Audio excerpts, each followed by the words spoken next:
নমস্কার, আমি কৃষ্ণপদ অধিকারী।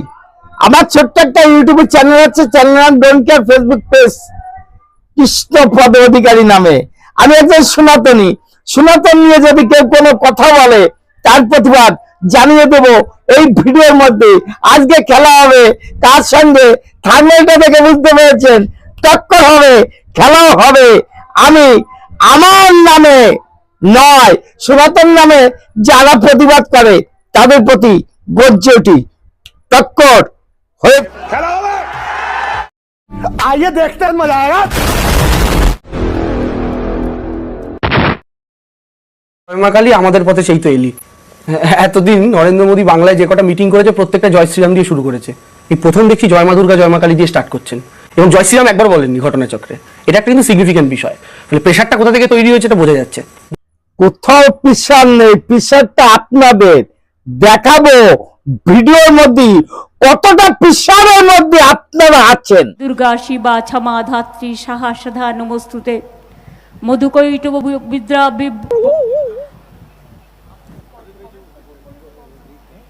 মধুকৈটব বিদ্রা বিধাত্রী বড়দের মায়ানমার থেকে আসছে। তো রোহিঙ্গাদের ক্ষেত্রে বাংলা ভাষা দেখে ধরার তো গল্প হওয়ার কথা নয়। কি জ্ঞানী লোক আপনি, আপনার জ্ঞানের আলো আমি খুলে দেবো এই ভিডিওর মধ্যে। আরে রোহিঙ্গারা মায়ানমারে ওরাও বাংলা কথা বলে, অপদত্ত মতন কথা বলেন না। যে মায়ানমারে তারা যে অরাজক করছিল তার জন্য মায়ানমারের সরকাররা পদে লাঠি দিয়ে খেদিয়ে দিয়েছিল, এবং তাদের অবস্থান চট্টগ্রামে ছিল। সেখান থেকে ভারতবর্ষে এই করে আসলো, জবাব দিতে পারেন জানি। আপনারা বলবেন বিএসএফ এর, কিন্তু তাদের Aadhaar card, ration card, birth certificate কোথা থেকে আসলো চলুন শুনে একটু। ভাষা বাংলা হওয়ার কারণে আমাদের রাজ্যের কিছু মানুষ বাইরে আক্রান্ত হচ্ছে, ইরেসপেক্টিভ অফ দেয়ার রিলিজিয়ন। সেটা আমার মনে হয় যে কোনো মানুষের প্রতিবাদ করা উচিত। ডোন্ট কেয়ার করছে, জানেন কি? আপনারা এই ভুনভান কথাবার্তা কেন বলছেন? কোথাও বাঙালি অপমান হচ্ছে না, তার প্রমাণ দিয়ে দেবো এই ভিডিওর মধ্যে। এখন কোন রকমের কোনো অসুবিধা হয়নি, এবং আমাদের ছোটখাটো কারখানা ফ্যাক্টরিতে আজ অব্দি কোনোদিনও চেকিং আসেনি যে তোমাদের ওখানে কিরকম বাঙালি আছে, কেমন বাঙালি আছে। কিছু কিছু জায়গায় যেখানে বাংলাদেশি থাকতে পারে, রোহিঙ্গারা থাকতে পারে, সেইখানে চেকিং হয়েছে। আমরাও তাদের সঙ্গে গিয়েছি, পুলিশের সঙ্গে সাপোর্ট করেছি, প্রশাসনের সঙ্গে সাপোর্ট করেছি। তবে আমরা অত্যন্ত সুখে আছি। আমরা বাংলায় গেলে যেন মনে হয় রাত্রি 11টা প্লেনে নামলে বাড়ি যেতে মনে হয় যে আমরা কিভাবে যাব, কোথাও রাস্তায় প্রবলেম হবে না তো। তো সেই আতঙ্কটা আমাদের সোনার বাংলা থেকে মানে দিনের দিন বাড়তে চলেছে। আর আমরা ফিরে পেতে চাই সেই বাংলাকে, ফিরে পেতে চাই সেই সোনার বাংলা, যাতে আমাদের আগামী দিনে আমাদের প্রজন্মের কাছে আমরা মুখ দেখাতে পারি। দিনের দিন প্রচন্ড ভাবে হেনস্থা হচ্ছে আমাদের সেই পুরানো বাঙালি, আমাদের দেশের বাঙালি, আমাদের গর্বিত বাঙালি। তো এই যে রোহিঙ্গা বলুন, বাংলাদেশি বলুন, বা এই ধরনের আজকে মুর্শিদাবাদের যে কেস হলো, কাণ্ড হলো, তো সেই সব নিয়ে আমাদের প্রত্যেকের কিন্তু একটা আতঙ্ক হয়ে থাকে বাংলার বিরুদ্ধে। বাংলার কথা কোথাও যেন মনে হয় যে আমরা বাংলার ছেলে কিন্তু বাংলা কিছু করতে পারছি না।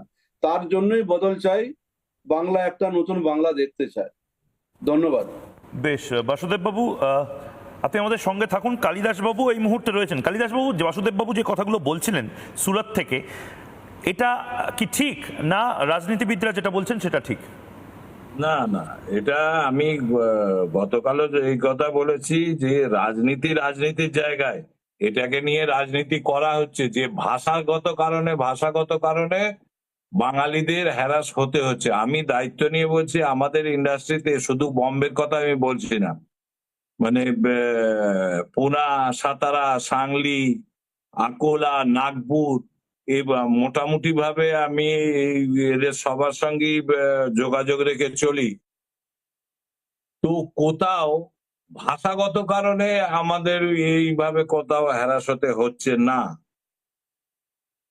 কিছু কেমন অন্য ইন্ডাস্ট্রির মধ্যে হয়তো থাকলেও থাকতে পারে, আমি ঠিক জানি না। তবে এটাকে নিয়ে রাজনীতি করা হচ্ছে শুধুমাত্র ভাষার কারণে, যদি হচ্ছে বলে রাজনীতি করা হচ্ছে, এটা সম্পূর্ণ ভুল। কি দেখলেন এই ভিডিও? যে এই যে শাসক নেতার মুখপাত্ররা এবং শাসক নেতা যে অভিযোগগুলো করছে সম্পূর্ণ ভুল হয়ে গেল কিনা আমার এই ভিডিও অবশ্যই আপনারা কমেন্ট বক্সে জানিয়ে দেবেন। যে আমি যে আপনাকে সত্যকার ঘটনা তুলে ধরলাম, এটা আমার সাজানো লোক দেখানো ঘটনা নেই, বাস্তব লাইভে এসে যে কথাগুলো বললো যে বাংলা ভাষার জন্য আমাদের কোনো হয়রানি হচ্ছে না, আর এই পশ্চিমবাংলায় শাসক নেতারা মুখপাত্ররা বলছে নাকি আমাদের বাঙালিকে পরে অত্যাচার অনাচার হচ্ছে। নিন্দা জানালাম এই ভাষায়। আমার চ্যানেল নাম don't care Facebook page Krishnapada Adhikari. কোথাও বাংলাভাষীরা অত্যাচার হচ্ছে না সেই প্রমাণ দিয়ে দিলাম আমার এই ভিডিও। কণ্ঠ আছে যতদিন প্রতিবাদ। Madam, when sorry.